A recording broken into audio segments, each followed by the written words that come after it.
এই রকম মুচমুচে এবং অতুলনীয় স্বাদের ডিমের চপ যদি বাড়িতেই বানিয়ে নেওয়া যায় তাহলে দোকান থেকে কিনে খাওয়ার কোনো প্রয়োজনই পড়বে না। চলো তাহলে দেখে নেওয়া যাক কীভাবে এই মুচমুচে স্বাদের ডিমের চপ আমি বানিয়ে নিলাম। Hi everyone, I am chef Riya, welcome back Riya's cooking city.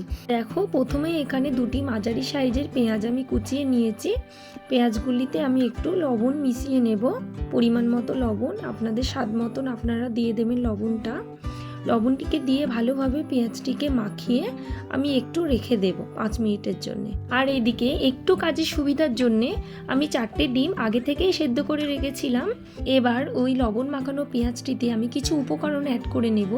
এখানে 2 থেকে 3 চামচ বেসন অ্যাড করেছি। এবার সব হাফ চামচ পরিমাণ করে জিরে গুঁড়ো, গোলমরিচের গুঁড়ো, ধনে গুঁড়ো এবং গরম মশলার গুঁড়ো দিয়ে দেব। তারপর আমি কিছু পরিমাণ কাঁচা লঙ্কা এখানে দিয়ে দিয়েছি, আর কাঁচা লঙ্কাটা তোমরা স্কিপও করতে পারো। আর একটা ডিম এখানে আমি গ্রেট করে দিয়ে দেব, পুরো ডিমটা কুসুম সমেত গ্রেট করে দিয়ে দেব। এবার 2 চামচ পরিমাণ কর্নফ্লাওয়ার অ্যাড করে নিয়ে অল্প অল্প পরিমাণ জল দিয়ে পুরো উপকরণটি আমি ভালোভাবে মাখিয়ে নেব হাতের সাহায্যে। দেখতেই পাচ্ছ ব্যাটারটি খুব নরমও করব না, খুব পাতলাও করব না, বেশ মাঝারি মতো রেখে দেব। এদিকে সেদ্ধ করে রাখা ডিমগুলি আমি মাঝখান থেকে সমান করে ভাগ করে নেব, সবগুলো একে একে করে নেব। আর এইদিকে একটি বাটিতে একটি ডিম ভেঙে নিয়েছি আর ব্রেড ক্রাম্ব নিয়ে নিয়েছি একটি প্লেটে। তোমরা চাইলে বাড়িতে 2টো টোস্ট গুঁড়ো করে নিয়ে নিতে পারো। আমার ব্রেড ক্রাম্বটা কেনা ছিল, আমি কেনাটাই ব্যবহার করছি এখানে।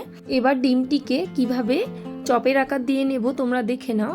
প্রথমে পেঁয়াজের মিশ্রণটি আমি হাতে নিয়ে নিলাম, তার উপরে কেটে রাখা ডিমটা দিয়ে তার উপরে আবার একটু পেঁয়াজের মিশ্রণ দিয়ে আমি ভালোভাবে চারিদিকটা মুড়ে নেব।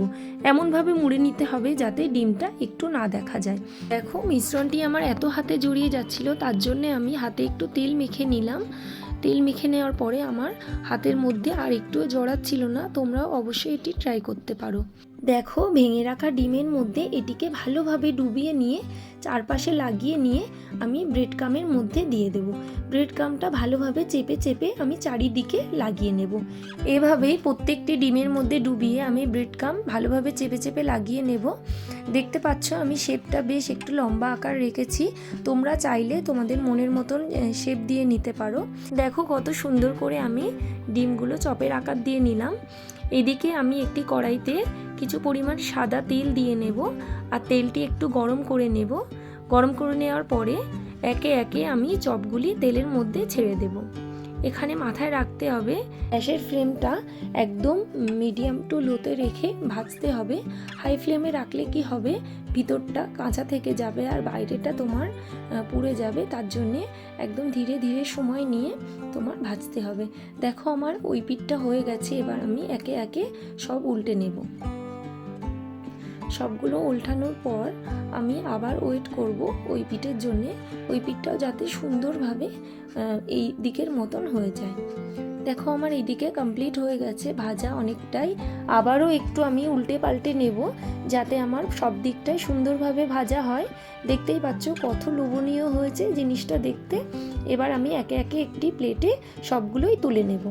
আর দেখো রেডি হয়ে গেছে এইদিকে আমার সুন্দর মুচমুচে অতুলনীয় স্বাদের ডিমের চপ।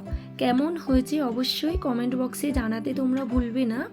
আর আমার ভালোবাসার মানুষদের জন্যে আমার তরফ থেকে অনেক শ্রদ্ধা, অনেক ভালোবাসা রইল। আর ফেসবুক থেকে দেখে থাকলে অবশ্যই আমার পেজটিকে ফলো করে দেবে, আর ইউটিউব থেকে দেখে থাকলে চ্যানেলটিকে সাবস্ক্রাইব করে আমার পাশে থাকবে। আর হ্যাঁ, বেল আইকনটা ক্লিক করে রাখতে একদম ভুলবে না, যাতে আমি ভিডিওটা ছাড়লে সবার প্রথমে তোমাদের ফোনে চলে যায় নোটিফিকেশনটা। আর হ্যাঁ, এতটাই তোমরা ভালোবাসা দিও যাতে আমি আগামী দিনে আরও এগিয়ে যেতে পারি। আরও নতুন কোনো ভিডিওর সাথে তোমাদের দেখা হচ্ছে। আল্লাহ হাফেজ।